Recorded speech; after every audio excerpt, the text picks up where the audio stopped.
কেউ টাকা নেবে না। এইবার আসেন রাজনৈতিক দলের পাঠ। এইখানে বিভাজন আছে। আমরা যেমন বলছি কোন চাঁদাবাজি চলবে না, বাস মিনিবাস থেকে গেট পাস জিপি এই সমস্ত না 70 টাকা করে নেওয়া হচ্ছে।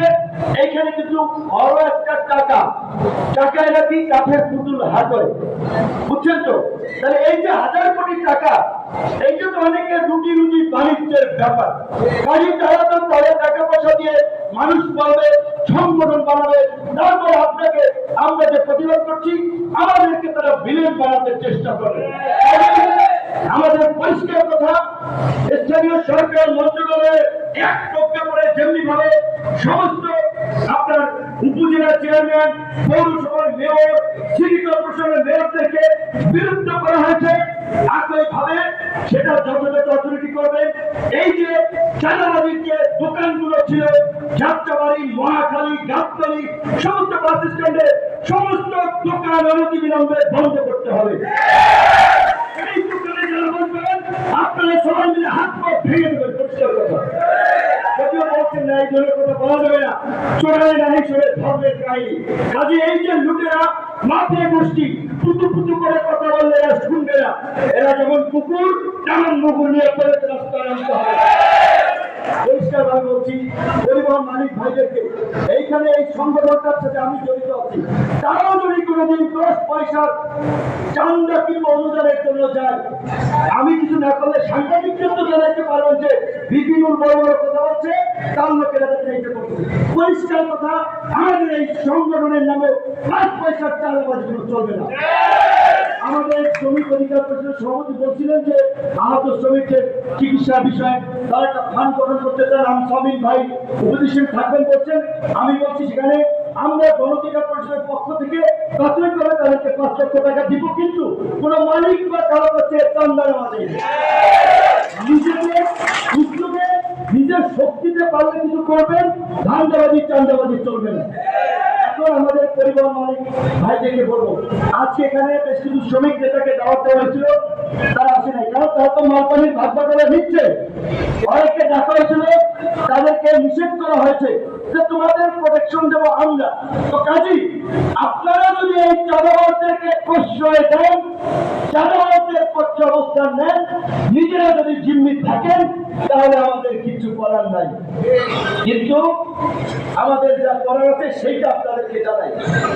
অনেকে নির্বাচনের কথা বলছেন, অন্তর্বর্তী সরকারের ইতিমধ্যে অল্প সময় দায়িত্ব নিয়েছে, কাজেই তাদের ভুল ত্রুটি থাকবে। যেভাবে আমাদের বিদেশি রাষ্ট্র, আমাদের দুষ্ট বন্ধু ভারতের শাসক গোষ্ঠীর সরকারি, আরেকদিকে এই যে পতিত স্বৈরাচারের বেকাররা যারা এখানে প্রশাসন সহ বিভিন্ন জায়গায় কালো টাকা নিয়ে বসে আছে, সরকারকে অস্থিতিশীল করার জন্য নানান চেষ্টা করছে।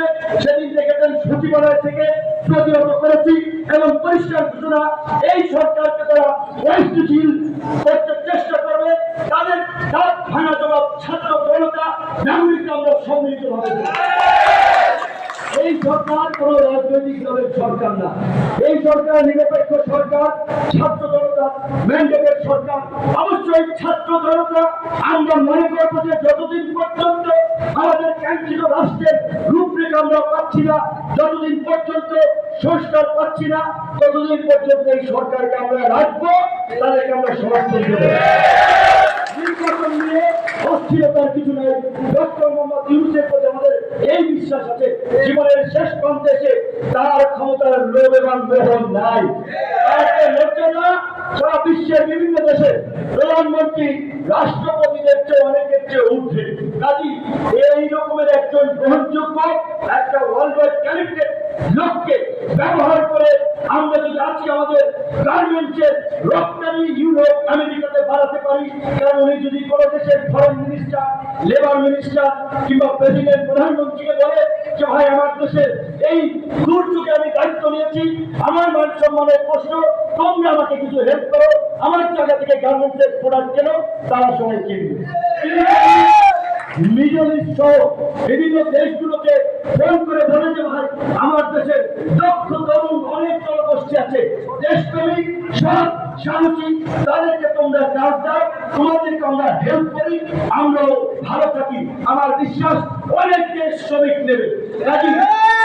এই রকমের একটা গ্রহণযোগ্য লোক, এই লেভেলের লোক বাংলাদেশের দ্বিতীয়টা নাই, কাজে তাকে আমরা সরকারের সহযোগিতা করব। কোন নির্বাচনের দাবি দেওয়ার আলাপ আলোচনা অন্তত আগামী 1 মাস হবে না। নির্বাচন যথাসময় হবে। আরেকটা অস্থিরতা আপনারা লক্ষ্য করবেন, বিভিন্নভাবে বিভিন্ন মানুষ বিভ্রান্ত করার চেষ্টা করছে। সেক্ষেত্রে সরকারের লাইনটা কি, আপনাদেরকে সেইটা ফলো করতে হবে। অনেকে বলছে এইটা বিপ্লবী সরকার, ছাত্র জনতার গণ অভ্যুত্থানের সরকার, প্রেসিডেন্টকে পদত্যাগ করে এই প্রধান উপদেষ্টাই দায়িত্ব নেবে।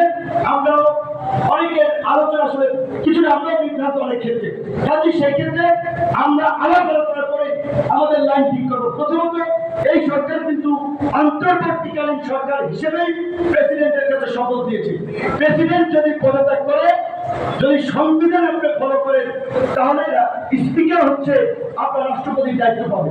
কাজে প্রেসিডেন্টকে আমি মনে করি যে ওনার অতি যাই থাকুক, বর্তমানে উনি আমাদের সাথে আলাপ আলোচনায় পরিষ্কার হয়েছে শেখ হাসিনা যে অপকর্ম করেছে আল্লাহর শাস্তি থেকে পাওয়া শুরু করেছে। শেষ বয়সে অর্ধেক পা আমার কবরে, আমি আর বেইমানি করতে চাই না, আমি জনগণের লাইনে থাকতে চাই। এখন পর্যন্ত আমরা যেটা দেখতে পাচ্ছি, তিনি আমাদের যেভাবে আমরা জনগণ সরকার দাবি দেওয়া করছি, কাজ করছে, তাহলে তো তাকে নিয়ে বোধ হয় আমাদের সরকার সিদ্ধান্ত নেবে, সরকার আমাদেরকে জানাবে, সরকারের সাথে আলাপ আলোচনা করে আমাদের স্থান ঠিক করবো। আপনি যদি ইতিমধ্যে দাবি তুলছে সেনাপ্রধানকে, সেনাপ্রধান অমুকের আত্মীয় কিংবা বিভিন্ন ধরনের ঘটনা,